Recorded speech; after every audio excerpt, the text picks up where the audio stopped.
नमस्कार। आज हम कानून की एक ऐसी गुत्थी पर बात करने जा रहे हैं जो सुनने में थोड़ी अजीब लग सकती है। जरा सोचिए, क्या हो अगर अदालत को ये तो पता हो कि कोई शख्स गुनाहगार है, लेकिन ये साफ ना हो कि उसने आखिर जुर्म कौन सा किया है। जी हाँ, इसी पेचीदा स्थिति को कहते हैं संदेहपूर्ण अपराधों में दंड विधान। तो इसी सवाल को थोड़ा और गहराई से समझते हैं। एक ऐसी सिचुएशन जहां कोर्ट को पूरा यकीन है कि हाँ, जुर्म तो हुआ है और इसी इंसान ने किया है, लेकिन शक इस बात पर है कि जुर्म आखिर था क्या। फिर कोर्ट क्या करती है, कैसा फैसला सुनाती है, ये एक बहुत बहुत ही अहम सवाल है।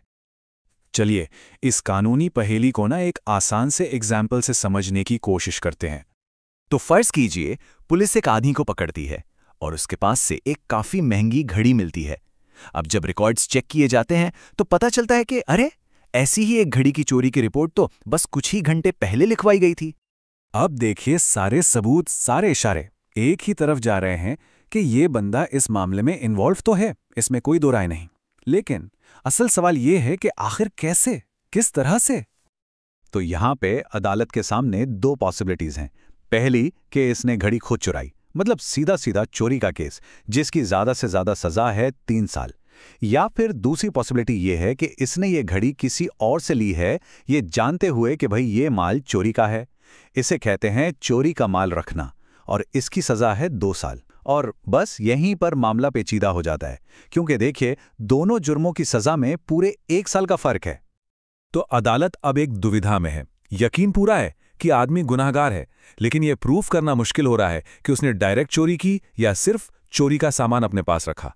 ऐसे में फैसला क्या होगा, सजा किस बात की मिलेगी? तो इस लीगल पजल का सॉल्यूशन क्या है?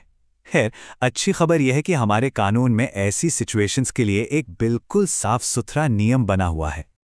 कानून इस मामले में बिल्कुल क्लियर है। वो कहता है कि अगर कोर्ट इस नतीजे पर पहुंचती है कि हाँ, एक इंसान ने कई जुर्मों में से कोई एक तो किया है, लेकिन इस बात पर डाउट है, संदेह है कि आखिर इनमें से कौन सा वाला किया है, तो उस अपराधी को उस जुर्म के लिए सजा दी जाएगी जिसके लिए सबसे कम सजा तय की गई है। बिल्कुल साफ।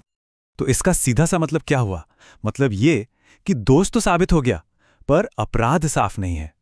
कोर्ट को पता है जुर्म हुआ है, इसी इंसान ने किया है, लेकिन एग्जैक्टली कौन सा वाला किया है ये पक्का नहीं हो पा रहा है। तो अब जब हमें नियम पता चल गया है, चलिए वापस अपनी घड़ी वाली स्टोरी पर चलते हैं और देखते हैं कि ये रूल वहां पर आखिर काम कैसे करता है। यहां पर अदालत का जो प्रोसेस है ना, वो बिल्कुल लॉजिकल है। स्टेप 1, वो ये कंफर्म करते हैं कि हाँ, ये शख्स गुनाहगार तो है। स्टेप 2, फिर देखते हैं कि पॉसिबिलिटीज क्या क्या हैं। यहां पर 2 हैं, चोरी और चोरी का माल रखना। इसके बाद स्टेप 3, कोर्ट ये मानती है कि सबूत इतने क्लियर नहीं है कि दोनों में से कौन सा जुर्म हुआ है ये साबित हो सके। और बस जैसे ही ये डाउट कंफर्म होता है, तुरंत वो नियम लागू हो जाता है जिसकी हम बात कर रहे थे। और इस पूरे प्रोसेस का नतीजा, फैसला एकदम साफ, कोई अंदाजा नहीं, कोई अनुमान नहीं, सीधा सीधा।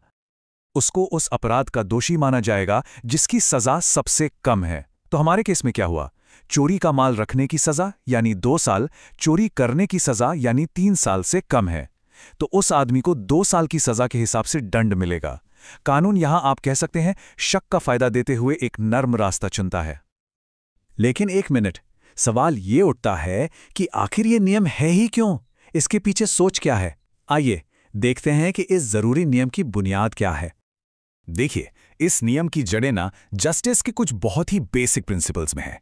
सबसे पहला तो है बेनिफिट ऑफ द डाउट, यानी संदेह का लाभ। मतलब अगर कोई भी अनसर्टेनिटी है तो उसका फायदा हमेशा आरोपी को मिलना चाहिए। सिंपल। फिर यह निष्पक्षता यानी फेयरनेस को भी बनाए रखता है। कोई भी स्टेट किसी को ऐसी सजा नहीं दे सकता जिसको वो आखिर साबित ही ना कर पाए। इससे एक और चीज सुनिश्चित होती है कि किसी को सिर्फ अंदाजे के बल पर एक ज्यादा गंभीर सजा ना मिल जाए। और आखिर में यह न्याय की बुनियाद को ही मजबूत करता है। फलसफा यह है कि गंभीर सजा के लिए सबूत भी उतने ही पक्के होने चाहिए, और जहां जहां शक होगा वहां नरमी बढ़ती जाएगी। तो इस पूरी चर्चा का निचोड़ क्या निकलता है? अगर इसमें से सिर्फ एक बात याद रखनी हो तो वो क्या होगी? और वो बात यह है, जब कोर्ट को गुनाह का पूरा यकीन हो, लेकिन ये तय न हो पा रहा हो कि आखिर गुनाह कौन सा है, तो कानून हमेशा हमेशा सबसे कम सजा वाला रास्ता ही चुनेगा। ये हमारे जस्टिस सिस्टम में आप समझ लीजिए एक तरह का सेफ्टी वॉल्व है। जो निष्पक्षता को, फेयरनेस को बनाए रखता है। और इसके साथ ही हम इस विश्लेषण को एक बड़े सवाल पर आकर छोड़ते हैं।